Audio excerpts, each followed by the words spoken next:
Hi, I'm Scott Osterweil, the creative director of the MIT Education Arcade, and today I'm talking with Bob Mislevy from ETS. So, first question is, what is an assessment? What is an assessment? I guess the way to start is to realize that everything that we do when we're interacting with people and situations is built around these patterns of how we talk, what's important, how we interact with one another. And to become more competent as a person, you have to learn what these patterns are and how you use them. And in education, the idea is you set up these situations for people to practice them and learn them. If you want to know how that's coming along, you need some evidence back from that. Are people seeing what is important? Do they realize what's appropriate to do, what's good to do, what's effective? Can they use all these different patterns together to accomplish things? So that's what assessment is. It's a principled way, and it might be done very informally, but it's a principled way of reasoning from what you see people say or do or make to get some idea about, well, how are they working with these patterns? Are there places where they're running into trouble or falling short? There are these familiar SATs and the board exams. People think that's assessment, but so are classroom quizzes. So are, if you're playing a video game, the little feedback that you're giving to the program and it adjusts the level of difficulty, that's assessment too. Behind that question, behind the test questions, they all have at their base setting up a situation where you're seeing the people act, and by what they say or do or make, you're getting some clues about how they're thinking, what patterns they're using, where they might have experiences to get better. And so what I think the challenge is here, as we have better understanding of the psychology of how people learn, as we have better technology to have, for example, immersive, interactive environments where they do things, how to have principled reasoning from evidence in situations that aren't like the familiar ones. And if we can make those principles more explicit and build on them for new forms of assessment, interactive ones, in games and simulations, that's a great jump start. You know, we don't have to spend another 1,000 years to figure out how to do simulation-based assessment if we know basically what the evidentiary reasoning principles are. Historically, there's been a kind of assessment called performance assessment. You would like to see if somebody knows how to fly a plane, or if they know how to command people out in the field in the Army. And historically, the way that that's happened is you actually put them out in the field. During World War II, one of my professors, Don Fisk, was in the OSS selection. And in order to find out who might be a good spy, a good trainer, they would put him in a situation where you had to build a little rope bridge across this tiny chasm, and there's you and two other people. You didn't know it, but the two other people were stooges playing parts. And you're supposed to lead them to build this little rope bridge. And one of the stooges was very eager and happy to help and jumped right in and did everything wrong. So you had to deal with that kind of person. The other one was very lazy, very negative about everything. And the assessors had this live performance. It was very authentic into what you had to do because you were interacting with these people and they would react based on what you had done. And that gave a really good idea, really good evidence about this candidate's capabilities for interacting with, well, people that you probably deal with every day in your life, but how they would do that.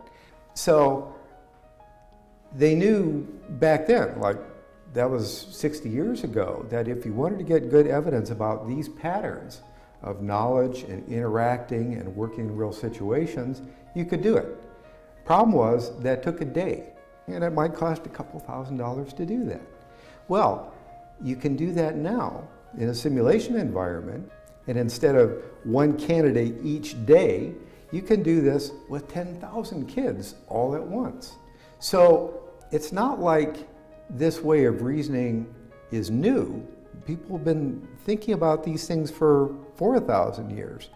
But the technology enables us to scale up and to put it in environments where now many people can have these experiences for learning and for assessment.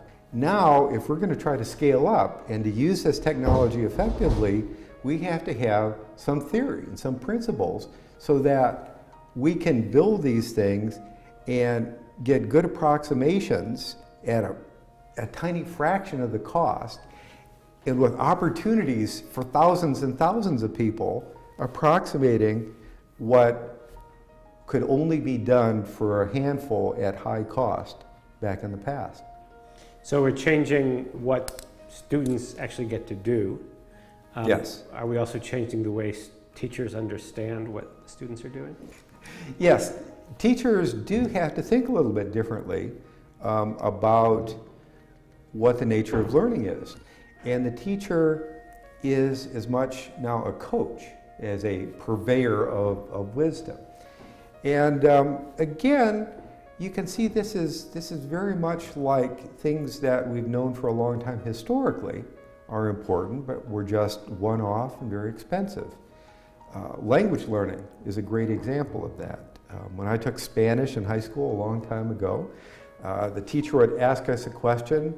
We would chant in unison what the responses would be. Well, now in Spanish class, we still have some exercises where one kid is talking with another, but we also have environments where you talk with avatars and you get feedback from them. And so, yes, there is still some of imparting your experience that you have, but it's more managing, coaching kids as they learn in this richer, more complicated environment that really is more optimal for learning. I would say that for anything to have a large good effect with assessment, it has to be integrated with what is it that's important to learn. What are the experiences that people are having learning? I think the best way to have improvements is you start very small with coordination among learning, what's important to learn, what are the experiences, what are the assessment that gives you the right feedback for that, and you try it out small because your first idea of how that's going to work is almost certainly wrong. But what people will do will give you clues as to make it better. And then you start to scale up gradually from that. There are these characteristics that are associated with assessment, things like fairness, validity, reliability, comparability.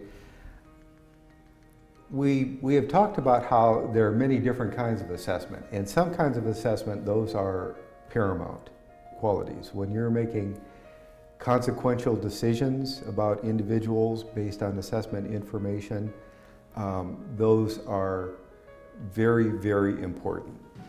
There are other kinds of assessments where those things play really different roles than are familiar with. For example, if we're talking about formative decision making, you have assessment within a game, and that assessment is what are you doing good at, where are you having trouble, what dimension should we kick out the challenge to help you learn better and give you feedback.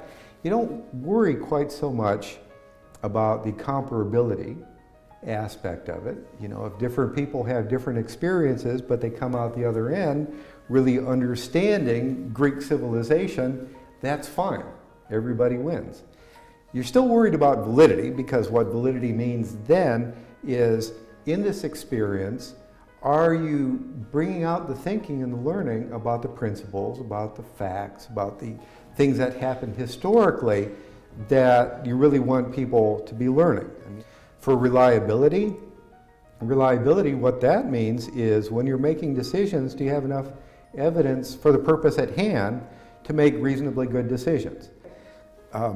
Fairness, too, that fairness and comparability, you can see how they play out in high stakes assessment, in that if there is some score, some level of performance that comes out, and if you happen to have grown up in Asia and you're not familiar with the terminology or the context, you do poorly, and it's overinterpreted as, oh, well, I guess you don't know English very well. That's very unfair. We don't want that to happen. For comparability, different people take different forms of an assessment. You want those scores to mean essentially the same thing. That's really important.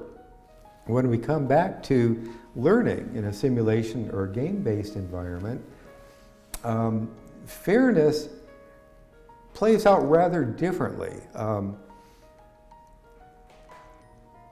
A learning game or simulation environment, you want that to be there as an opportunity for people who are going to be able to take advantage of it and learn well. And some people will and some won't. So if there are in a classroom 10 different kinds of things you can do to learn more about the golden age of Athens, and one of them is playing the game with Pericles and Socrates, and that's really great for some kids and they learn a lot, and other kids hate that and they don't want to do it, well, that's okay. And fairness isn't so much a matter of everybody's got to do it and we have to have the same results for everybody. It's more fairness in the way of we want to provide a variety of opportunities all around those same core learning targets, so that fairness is about everybody having some opportunity to match up what's best for them. Not that any particular method is equally good or equally bad for everyone.